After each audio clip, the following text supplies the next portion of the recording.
আমি এখানে আইছি মোর প্রাণ নাল মিলিবা আইছি।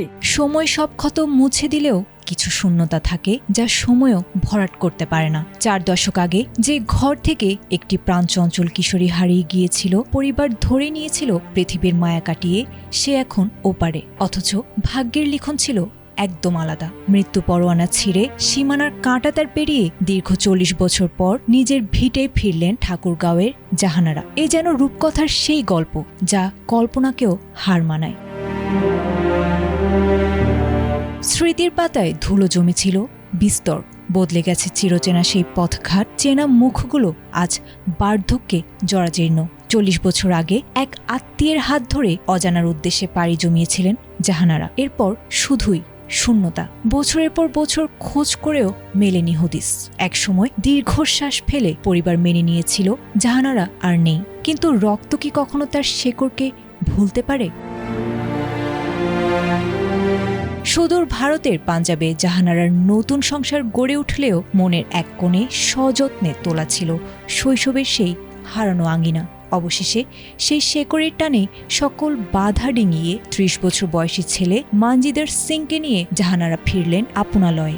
আমি এখানে আইছি মোর প্রাণ নাল মিলিবা আইছি। এ তো মোর বহিন হয় না, ভাই আছে। মেরা মা প্রিয় মর্গি, মোর প্রিয় নাম আছে তমিজুদ্দিন, মোর মার নাম আছে মরিয়ম। ভালো ভালো লাগছে, মেরা পরিবার ভালো লাগছে।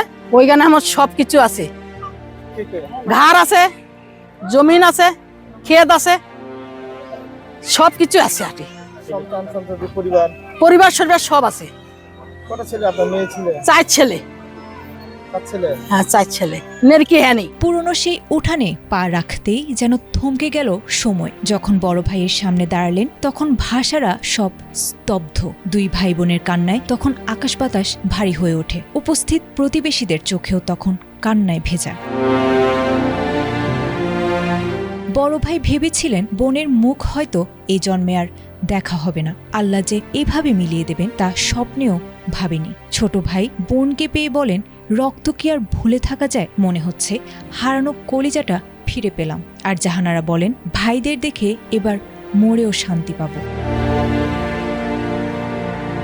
40 বছরের অপেক্ষার অবসান ঘটিয়ে ফিরে পাওয়া এই মিলন আনন্দের হলেও বিদায়ের বেদনা তাতে মিশে আছে। পাঞ্জাবেই এখন জাহানারার সংসার, স্বামী ও সন্তানরা সেখানেই অপেক্ষায়। তবুও এই গল্প মনে করিয়ে দেয়, সময় বদলায়, মানুষ বদলায়, কিন্তু শেকড় আর রক্তের টান কখনো হারিয়ে যায় না।